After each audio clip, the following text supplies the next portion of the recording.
Does your work energize you? Does it make your impact on the world?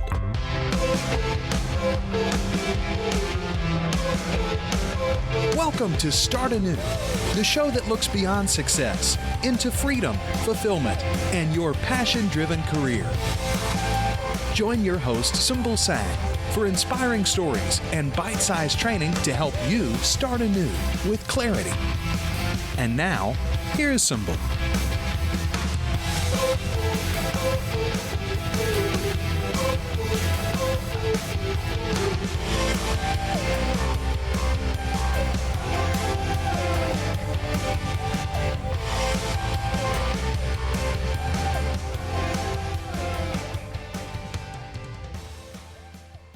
Hey there, starters. Welcome to Motivation Monday on the Start Anew Show. Every Motivation Monday, I interview inspiring individuals who have started anew in life with a new dream, a new vision, doing what they love, and sharing their gifts with the world.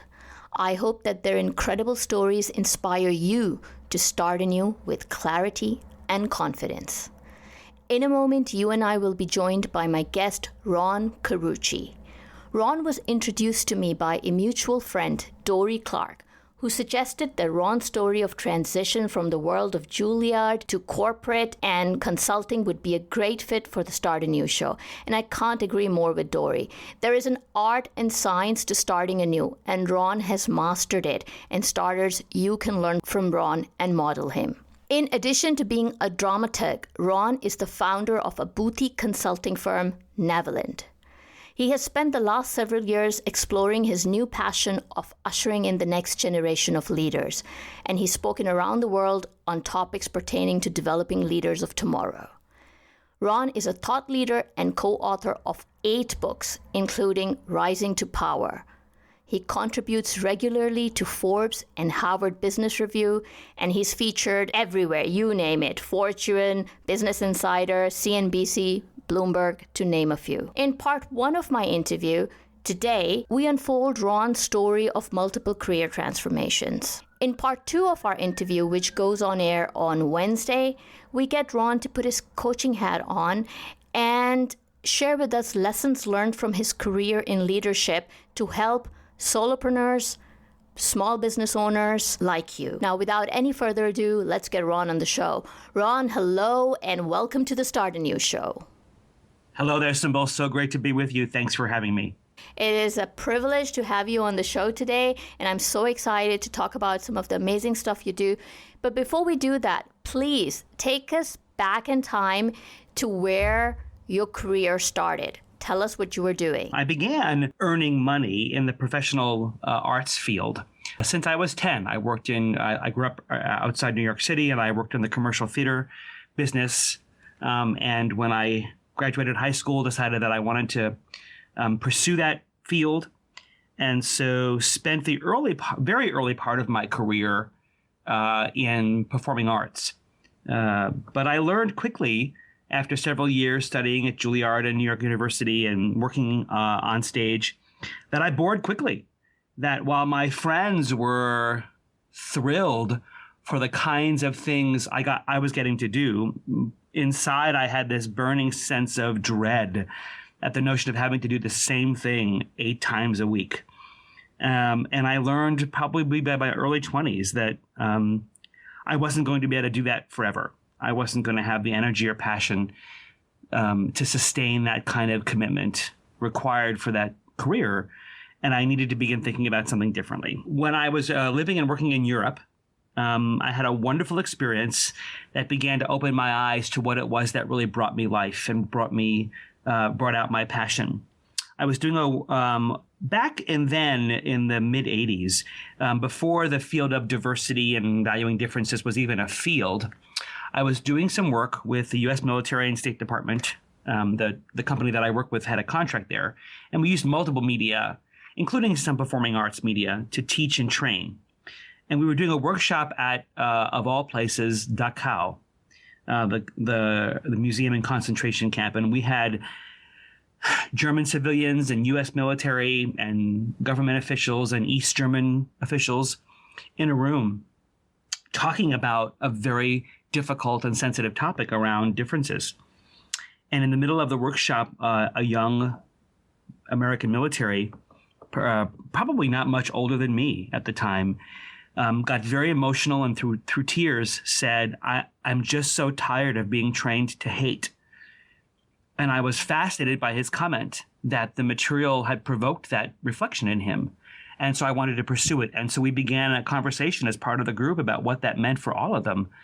And I remained fascinated, so much so that afterwards, that evening, he and I went out for a beer because in Munich, that's a great thing to do. And I think even that early in my career, though I probably couldn't have articulated it then, I realized that presenting content from the front of a room or a stage was far less meaningful to me than engaging people in conversations about that content.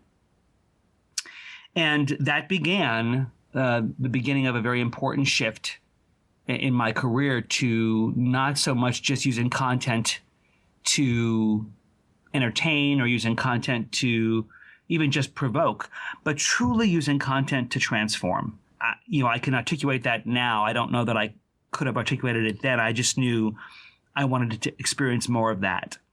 So when I came back to the United States, I changed careers. I found a career path that enabled me to understand how to use variety of content to provoke and engage leaders and engage organizations and communities in their own transformation.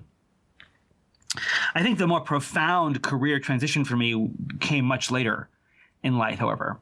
After many, many years working inside corporations and organizations and large political structures, and being being jettisoned from three of them. My kids learned early on this very interesting term that meant more time with dad. It was called severance package. And I seem to be collecting quite a few of them. And the painful reality was that in order to provoke transformation inside corporations, you have to be honest. You have to tell the truth. You have to bring forth what's really so and get people to engage in the truth about what's happening in order to be able to aim them at something better. And I learned very naively and I learned very painfully that companies don't always want that. And I couldn't give up on the dream. I couldn't give up on the notion that you have to be able to engage honestly to get fundamental change. People, individuals, teams, communities are hungry for transformational experiences to become more and better in all of who they're meant to be. And if you can't tell the truth, you can only have cosmetic change. And so the more profound career change for me came when I realized the only way I was going to be able to work with organizations on transformational journeys was not from inside them, but from outside them as a partner with them. And so I left the world of big corporations to go and start my own company to do that, because that was a dream I wasn't willing to give up on, even if it meant not being able to do it inside companies. So I think a couple of interesting hairpin turns there in my career that I hope we can unpack for your readers and listeners. Let's go back to that moment in time in Munich. This young officer planted a seed in your mind that you wanted to have conversations that brought about transformations. Now you have this insight and a desire to do that, but you're still in a different career at that time. So tell us a little bit about what you had to do to actually transition from one career to another. So when I got back to the United States, I learned that there was a field called leadership development and organization development, where the science and psychology of change was brought into community, was brought into organizational work. And that was great news to me. There was an entire field devoted to the development and construct of content and relationship fused together to bring about planned and desired change. I was thrilled to learn that this thing I had discovered was actually a profession. And so I began to shift my career. I went back to school and got a graduate degree. I found I was able to position my resume and tell my career story at that point, which was very, very young. I was still in my early to mid-20s. But I was able to tell a story in a way that convinced hiring managers to give me a chance, to let me use the skills I had to do entry-level work in the field. and was very privileged and very fortunate to have some early bosses and mentors and an organization that allowed for the development of my skills, that allowed me to sort of experiment and try things and bring benefit to the company while still learning a lot. So I was very, very fortunate early on that I got to do that. You bring out a really good point that you went back to college and got a graduate degree, which helped you with your career transition. And that's something that a lot of people who are thinking about starting a new career have to do or think about doing. So tell us about a little bit about the first role you got after your graduate degree in your new career, and did it help? Did it really fulfill your desire? You know, it's an interesting question, Sybil, and I get asked this all the time by executives who are looking to change their careers. And I went back to school after I got the job. I was able to use my experience and my undergraduate. My final undergraduate degree was in communications. I transitioned, my majors even before I finished. So my major wasn't in performing arts. And I was able to, because I had some experience doing training and doing educational work and organizational work at the firm I had been at. I was able to translate that into some good interviews and into some into a very entry level role. So it was during my years at my first company where I chose to go back to school and get a credential, believing that it would advance my career. You know, that was back in the late 80s and early 90s, where I think academic credentials were looked upon very differently than they are today. And whenever I talk to a lot of executives who want to leave corporate America or leave big companies and go and become consultants or try and translate their thought leadership into a new way to earn money. And the first question I'm asked is, should I go back and get a degree? Should I go back and get a doctorate? And I'm always reticent to immediately say yes, because I don't always believe that depending on where you're at in your career, that the academic world and a credential from it is the best way to cultivate your talent. Often, and I taught graduate school for 15 years in some great universities. Sometimes the academic world can be a bit removed from the realities of workplace skills and requirements. And so today, unlike it was 20-something years ago, it's a very expensive decision and prospect for people to consider. Now, I think in other parts of the world where you have education that's free, it's a different kind of decision. And I think it really depends on the field and how important credentials are and credentialing. I don't know that the learning and cultivation of skill and an academic credential always A, correlate, or B, are causal. And so my first advice to people before going back to get a formal degree is, are there other ways you can get the training? Are there other ways you can get the skills? Are you other ways you're able to demonstrate competence besides a credential? Because I think a hiring manager today, if they're choosing between a credential and demonstrated skill, even in an adjacent field, they're probably going to want the demonstrated skill. For some companies, it may be different. But I think today, for your listeners, I think it's a very important intersection, because the commitment to go back and get a graduate degree or another academic credential is a very big one and can be a very expensive one. And so I wouldn't do it lightly. Back then, it was different. And frankly, the company that I was with paid for it. Oh, nice. And so I was very blessed to have that experience. So I think if there are, and today with online content and online universities and so many avenues of wonderful, rich content available in so many fields, I think people are choosing to get that development and get that learning in many other ways besides the academic arena. And companies are very grateful to have it. Absolutely. This reminds me of something I read recently along the lines of information is free, implementation is hard. But that is the reality of the world today. So for young people they're not sure about what they really want to do with their lives in terms of their career, they might want to become entrepreneurs, they might want to work for big companies. But you know how it is when you're 18, 19, you don't really know what you want to do with your life. Do you think starting that journey with an undergraduate degree is still the right step to take? I have 2 children in college. I have a lot of people that I have mentored through that season. So I appreciate the difficulty of the question. And what I told my children, and I tell a lot of folks at that time of their life, is I do think today college is the new high school. And so I do think that an undergraduate degree really is the entry-level way to get access to better jobs. Companies are still saying that level of training is a bare minimum. So I do think that it is important. Now, my daughter believed that she's supposed to know exactly what she's supposed to do and what her career is going to be before she graduates. And I told her many times, "Oh, darling, no, you're not. And if you did believe you knew, I'd be scared." Because I think today, folks at that age, what I tell them is, you have to know your opening move, and that's all. For the next 30 years, you're going to probably change careers, much less jobs, 5 to 7 times, according to what the research says. And 3 of those careers don't even exist yet. So what you have to know is, what do you want your opening move to be? And I think I based it on 2 or 3 very different things. First of all, what brings you life? What truly brings you desire? What makes your heart beat?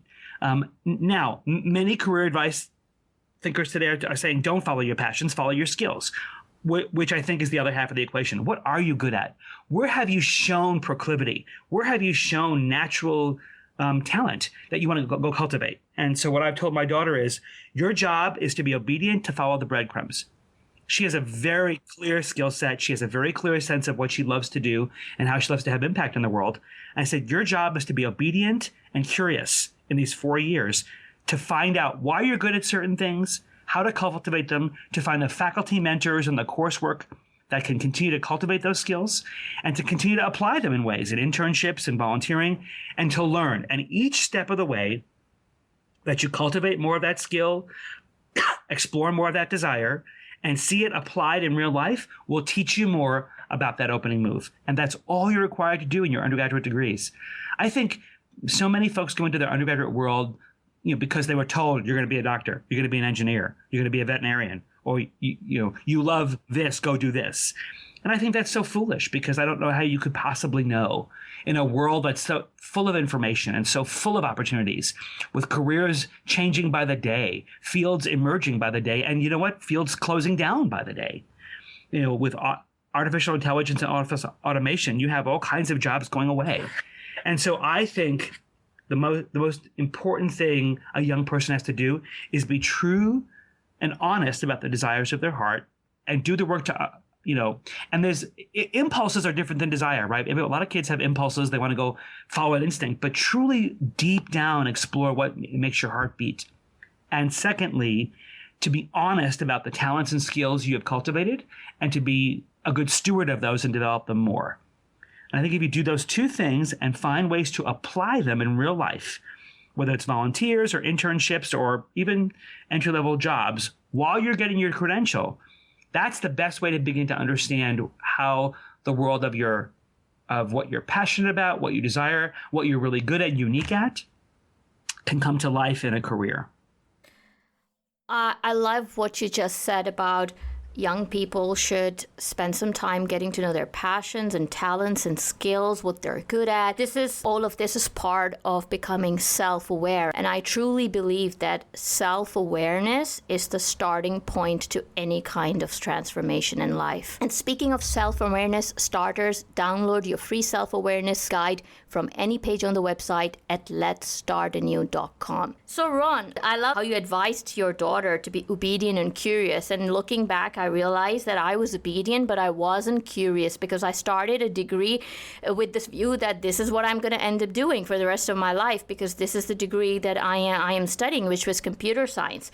And so I checked curiosity at the door. And this is the premise of the show, to have these conversations with people like you who have successfully transformed their careers many times over, so that those who are struggling in their careers, who are in careers that are unfulfilling for them, they can learn from our stories. My daughter knew when she graduated high school she wasn't ready for college.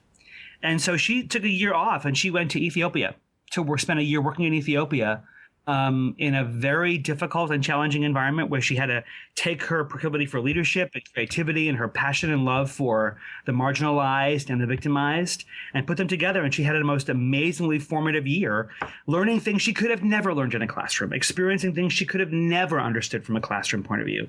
And when she came back after that year, then she was ready for college. And I think those are taking a gap year and taking a year between those things sometimes, as long as you commit to going when you come back, to go and try something, to go and experience the world in practical ways, not to go travel and, relax and play, but I mean to go do real work, I think is a wonderful tool and solution to kids who may not be ready for college life after high school. Let's go back into your story to this time you're talking about when you're in the corporate world, and you said something along the lines of not feeling very fulfilled and being limited by that environment. Part of doing great transformational work is doing diagnostic work. It means doing good assessment of what's happening and what's really true, and being honest about shortfalls, about being honest about not being able to achieve certain goals, about failure.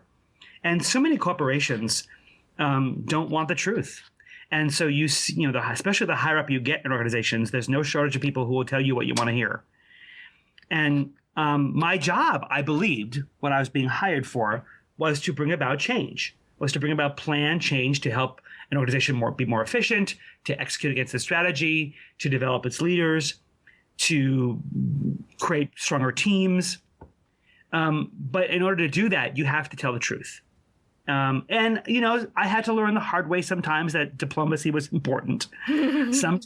Sometimes I had a little bit of an edge about the way I would tell the truth, and I wasn't intentionally being judgmental, but sometimes I get frustrated when it looked like a leader that had asked me for help was trying to cover up or minimize or soften over the truth about what was happening. And I knew that was going to prevent him or her from getting what they wanted. I remember one painful moment where we were working with a large technology company. I was an insider, and it was a technology company. And so you could imagine as a computer science major, the IT professionals inside a computer science company are like the Navy SEALs. And this organization was being run by, somebody of different cultural differences, and was harsh, and had a reputation for being not a very good leader. But the performance of the organization was suffering because of the struggle in this organization. He had surrounded himself with people who told him what he wanted to hear, protected him. So we collected a bunch of data. We did a survey. We did some interviews, and in the middle of a meeting with his top 80 leaders of his organization, we were going through the data. And at the aggregate level, there was a graph with all these bar charts. And on the dimension of integrity, the bar dipped a little bit. Now, statistically, at the aggregate level, that you might not think that's so significant. But of course, if you broke it down by different groups, the integrity bar really had a lot of variance. And I think people knew what it meant. Well, this one woman, who clearly was one of his protectors, stood up and started to berate me and the data. Saying, well, what was your R factor and your R value? Where was your T scores? How much reliability and validity was done behind these statistics? How can we say this is any kind of meaningful difference in this data? How can we attach meaning here when we don't know if statistically this data is right? Show me your regression analyses. Show me the T-tests. And I said, the truth. Well, so I said, you know what? Let me give you a brief explanation of how the statistics were done. But let's test your theory that it doesn't mean anything. So I said to the room, by a show of hands, how many of you in this room have never lied to someone else in this room? And nobody raised their hands. So I said to her, I think we all know what the data's saying. Well, that didn't win me any friends. And And my goal wasn't to publicly shame her, but the fact that they were suggesting the data didn't have integrity was frustrating for me and my team, and they all knew that it meant something. And probably a year after that, I earned my third severance package. But I want to engage with organizations, Symbol, that are willing to say, yeah, this is a painful mirror to look in, but we have to if we want change. And from an inside a company, that's very difficult. You're in a political landscape. You're in a political set of constructs. You're an insider. And, the ancient history says it's very difficult to be a prophet in your own land. And I found that sadly to be true. I think it's changed in 20 or 30 years, but back then in the mid 90s, it was difficult. And I think that was then that I realized, you know what, if I really want to provoke this kind of change and health, I'm going to have to do it as an outsider. So I went and started my own practice right after that assignment. And after about a year, I realized, wow, I was surprised that I was actually earning money. I was doing well and I was paying the bills and I had 2 young children. But I realized that for me to do this was something I could do forever. This was something I could, continue. It was anything but boring. It was different every day. But there was more I needed to learn. There was more I needed to experience if I wanted to influence the top of the organization, the true gatekeepers and leaders. And so I took my practice and I sold it to a boutique consulting firm in New York City that was sort of the Rolls Royce of my field. It was sort of the preeminent place to be. It worked with enterprise leadership. And I knew that if I went there, I could learn a lot about the thing I aspired to do, which was to influence community level, enterprise level change. And I spent 8 wonderful years there. They were hard years. There were a lot of things to learn, a lot of painful moments, but good years. And at the end of that firm was sold. It was acquired by a much larger firm. And of course, then it began to feel like I was inside a corporation again. It was about revenue generation and management and all the things I didn't value about being an insider. And so a colleague of mine and I decided we can still have this dream. We can still do what we love to do as outsiders. We can just go start our own firm. And so we left and built our own firm, continuing the dream of being a small community of practitioners that really care about each other and care about the impact we have on the world. And now 12 years later, we've been doing it ever since. And we've had a wonderful 12 years. And a few years ago, we did a little bit of rebranding, and I actually had our new logo tattooed on my leg. Wow. A small one. A small one, as a symbol to say, this is where I want to finish. This is the finish line. I don't want to go work for another big company. This is what I want to do, and you're who I want to do it with. And I, at this point, Symbol, honestly, if someone ever said, could you go back inside and do this work as an insider again? Honestly, I think I'd rather say, welcome to Walmart, can I get you a cart? I don't know if I could do it. I don't know if at this point I have the constitution to be able to go. I mean, I see the clients we partner with, the organizations we join forces with as insiders, as the outside version to go do transformation. And I look at them and I think, God bless you for doing what you're doing. I couldn't do it, and I certainly don't think I could do it now. But I think it just goes to show you that there are different strokes for different folks. And I think some folks are wired that way and can do that well with integrity. Some folks need to be a little bit removed from those epicenters in order to be able to positively influence them. And I think I had to figure out that's who I was. Ron, tattooing your company logo to yourself tells me a lot about you. It tells me how happy you are doing what you do. It tells me how passionate you are and how committed you are to doing what you do. And that's what we all aspire to, isn't it? To find the sweet spot in our careers where we're making money, doing what we love. And you've certainly seemed to have found that sweet spot. Congratulations on that. Oh, well, thank you, Simba. It's very kind of you to say. I think, I think there's not a day that goes by that I don't realize how fortunate and blessed that I am that I get to do this. We just had we gather as a whole firm a couple of times a year. We just came back. We were on a lake in Georgia together as a firm, and we played together and we had fun together. And we got up early one morning, went to the local town and filled cars from a food pantry and filled food boxes to feed the hungry there, and we're a wonderful community, and we know that, we're very fortunate to be together. And there's not a day that goes by that I'm not aware that there are many who are longing for this experience. And I think what most people, which is why I was so excited to do your show, because I think what I think you can help people with understand is that it's hard work. I mean, to make the choices and sacrifices to aim at what you most desire, I think the world has really been dishonest in some cases about just follow your passion and the money will follow. You see these bumper stickers all the time, and it's just not true. It's just not true. You just follow your passion and do all the hard work and sacrifices and be perseverant and determined and build your skill and differentiate yourself, and then the money can follow.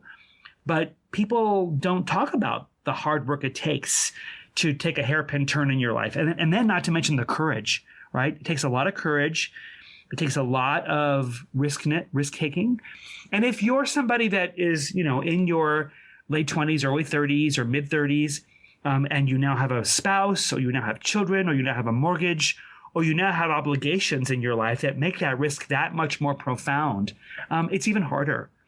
And so I think sometimes the world has done a little bit of a disservice when they've taken the content you're trying to share with your listeners and shorthanded it with sound bites that make it sound like it's this primrose tiptoe through the fields. Just be happy and just be passionate and just like something so much, and you'll be famous on the internet and you'll have 1 million followers, and people will be paying you to advertise on your website, and and all will be well. And I think that's not how it goes.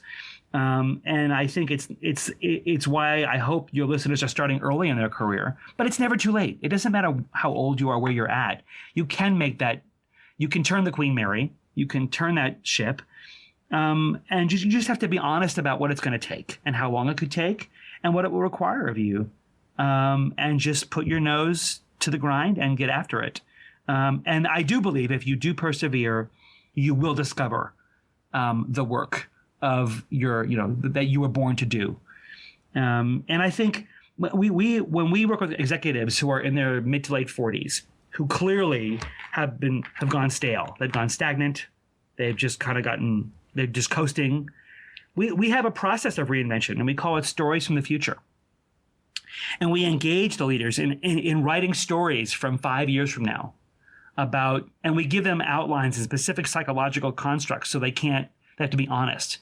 And we make them write stories, and then we create laboratories for them to go experiment. So we actually work with our clients on very specific processes that help begin the process of making that turn. So you're not just, making impulsive decisions to sell all your goods and sell your houses and go open up a coffee shop in, Tahiti.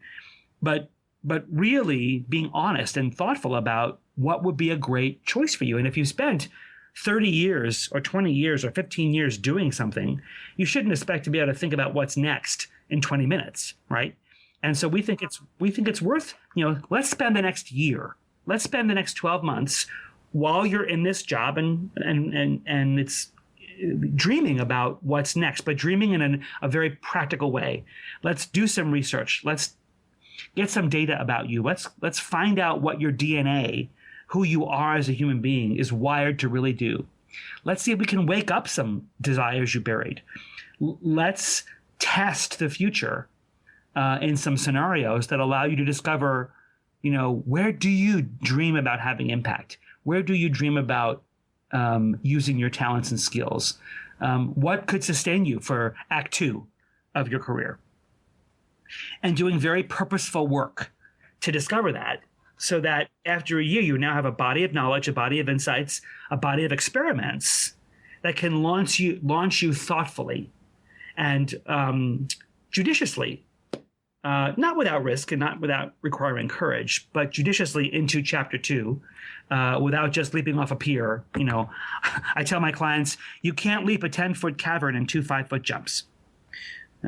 And which means if you're going to leap in 10 feet, you better be trained and prepared to hit the other side running. Love that. Ron, thank you for sharing your story with us and unpacking the lessons for our listeners. Starters, if you persevere, you will discover the work that you were meant to do.